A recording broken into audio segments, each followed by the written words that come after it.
From North Africa to the Sub-Sahara, a silent challenge is underway.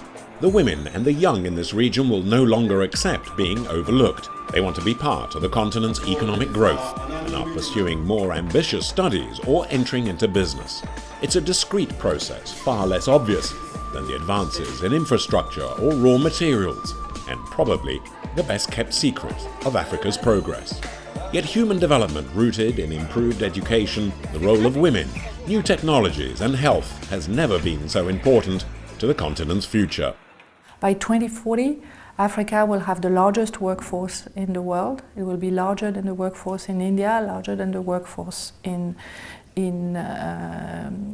East Asia.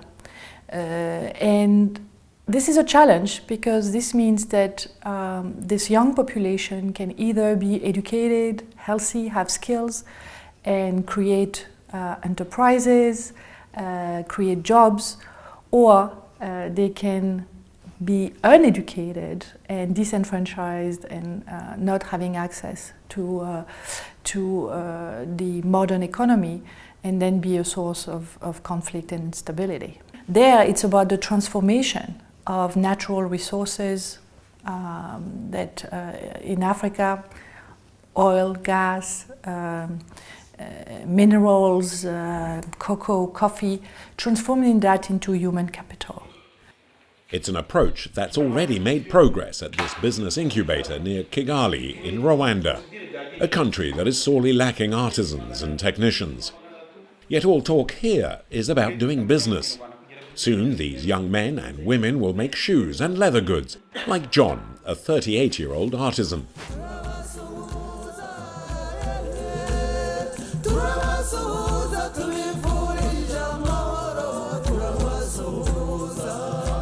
My dream is to open my factories myself here in Rwanda. It's a dream that is now within grasp, which is due in large measure to the incubator that opened in 2012. Some of the trainers came from abroad and helped him widen his range of skills. They support me as like skills, working small sport shoes and the belt and wallet, but no men's shoes, because this men's shoes it's need by high skills. Shoes for men, it's very difficult. No many people who does know how to do it. In 2007, Rwanda understood that the added value given to raw materials could be a key source of financial potential for the country. The new incubator focuses on transforming leather, but also to the treatment of fruit crops and milk. 15 startups have been created and found funding through a budget support program supported by the African Development Bank. The fund, worth $38.4 million, is made available as grants and loans. Our objective is to make sure that people improve in the quality of products, in increase their revenue through different services such as marketing, business plan development. So we are here to help very, very small businesses to grow. It's a dream that's only slowly being realized elsewhere. In the Kef region of western Tunisia, which has known the twin scourges of unemployment and youth alienation, no one would have imagined setting up a business. But a couple of years ago, Rashida Gueriani did just that. With money from the Souk at Tanmia program, she set up a carpet weaving cooperative called the Andi Sana. In English, I Have a Job. It was the first of a series of joint initiatives with the African Development Bank and 19 public and private partners. Their objective is to create businesses and jobs in Tunisia.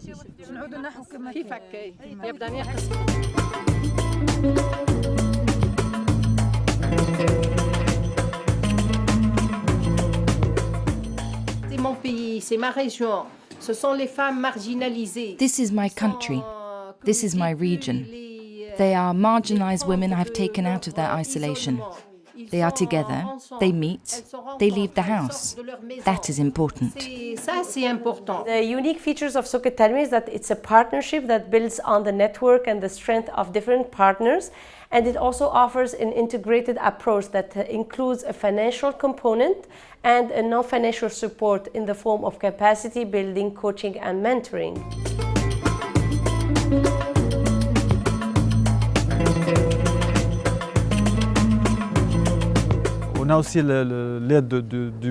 We had help from the AFDB with the Sukatamia program.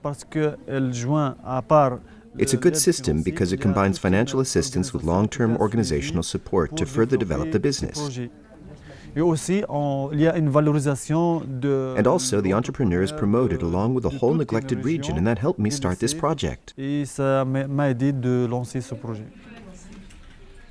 With 3 workshops, 45 employees and 4 outlets in Tunis, Taufik has accomplished his objective of developing both a region and a product.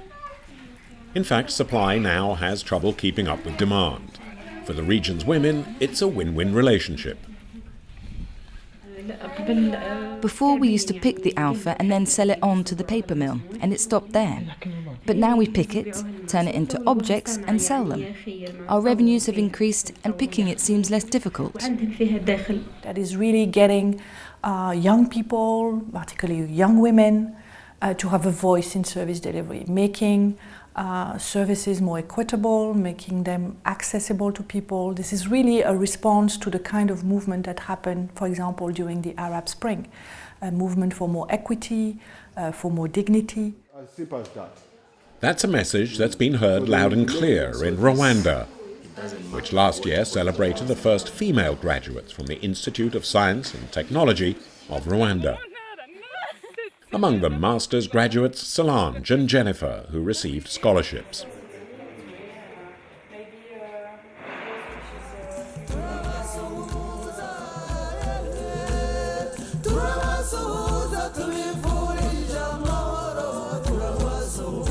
It is so important because if you can compare about the percentage of population in Rwanda, many are women.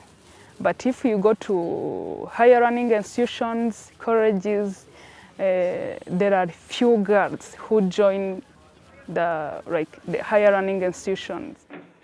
Just a few years ago, access to such education would have been impossible for Jennifer.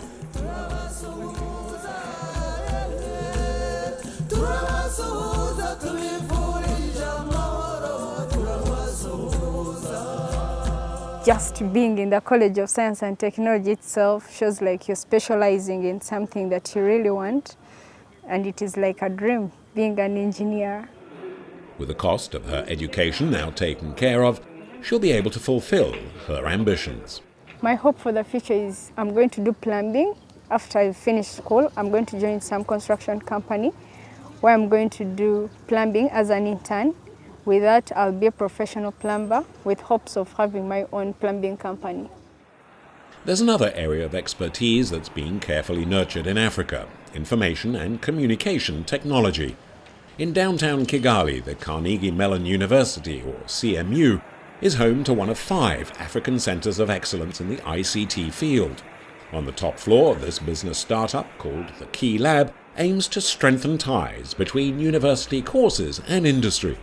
Meanwhile, a future campus is under construction and will be completed in 2016, with funding of nearly $15 million from the AFDB. The partnership of ADB is very key into this program because, as you know, yes, we can have great brands, we can have everything, but also we need the infrastructures to support the university. Thanks to a grant awarded under the program, Rafiki is one of the first group of students to attend the Information and Communication Technology Master's course, which began in 2012. He's put what he's learnt to good use, as he now runs his own company.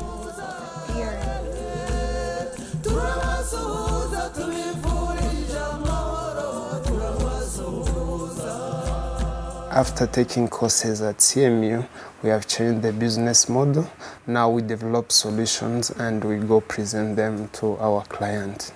For a population that is making a transition within the context of Africa's accelerated growth, a new social safety net has had to be invented, not just for the poorer members of society, but also for those who no longer fit into traditional social welfare categories.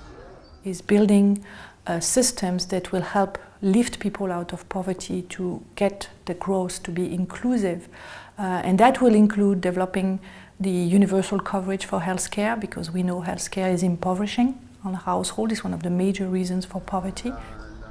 At Rabat's public hospital, patients are already reaping the benefits of the program through the reform of the kingdom's healthcare system.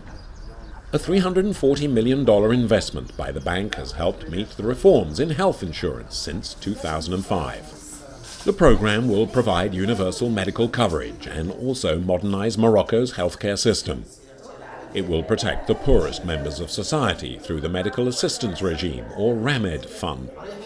Lubna, 32 years old and a mother of two, is being treated for an injury to her arm.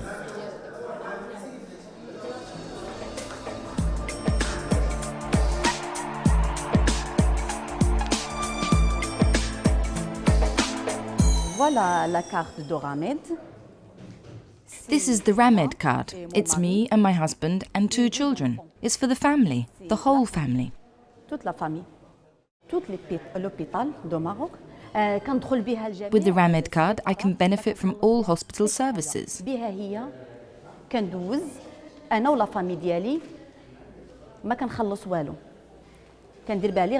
Consultations, x-rays at hospitals or health centres are now totally free for my entire family.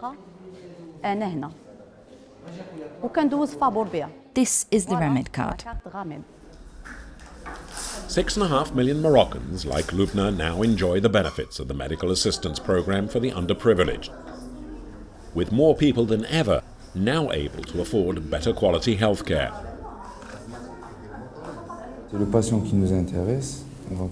Our concern is for the patients.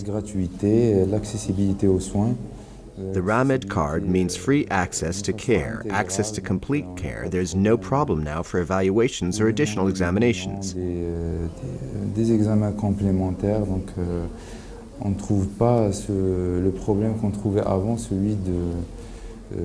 is no longer based on the patient's ability to pay, so it's really a good thing for those who need treatment. With the healthcare reforms being put into place so quickly and coinciding with other social, educational and economic advances, the program provides hope for the rest of Africa. The human development projects are solidly supported by the bank and will serve to encourage continued and long-term growth throughout the continent.